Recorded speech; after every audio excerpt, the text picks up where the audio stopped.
Hey guys, this is Mary Jane, and this is part 3 of our video for how long my answers should be for the IELTS test, speaking test rather.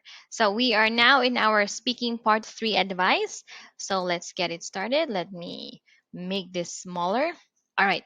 Now we have here another question. Is this answer the right length?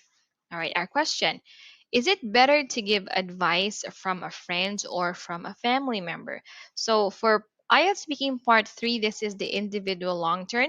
So that means you're going to have a discussion, but you don't need to worry. So maybe most of the questions for part 3 are always related to speaking part 2.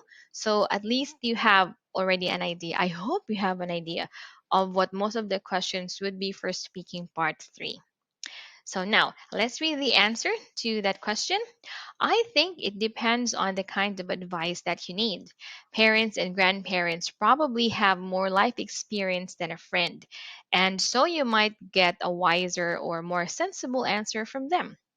On the other hand, friends are less likely to become too worried if you go to them with a problem. For example, I probably wouldn't want to burden my parents with a financial problem. All right, now we have here some answers for that one. So first is maybe the answer is not, is reasonable, but it is not very detailed. So again, this is speaking part 3. This is your ability to be able to discuss about a certain topic or question.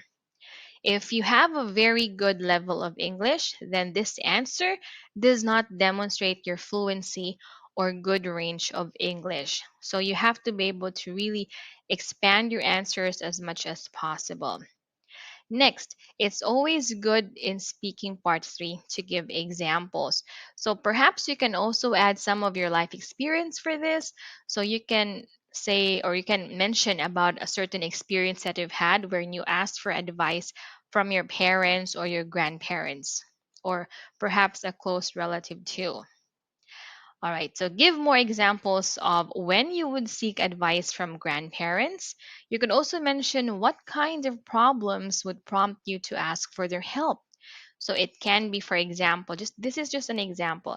So maybe you don't know which university you're going to go to, or if you just really want to propose to your girlfriend, or you're having second thoughts of probably marrying your fiance or something like that. So these are just really real life situations wherein you're going to ask your grandparents about something. And it is always better in speaking to give more than you need to give than to give less, right? So it's better to be able to speak more. All right, now moving on. So, our question, how long should my answers be in the IELTS speaking? So, if you have a lower level of English with many hesitations, your answers will always be shorter. However, if you are a fluent talker, your answer should be longer.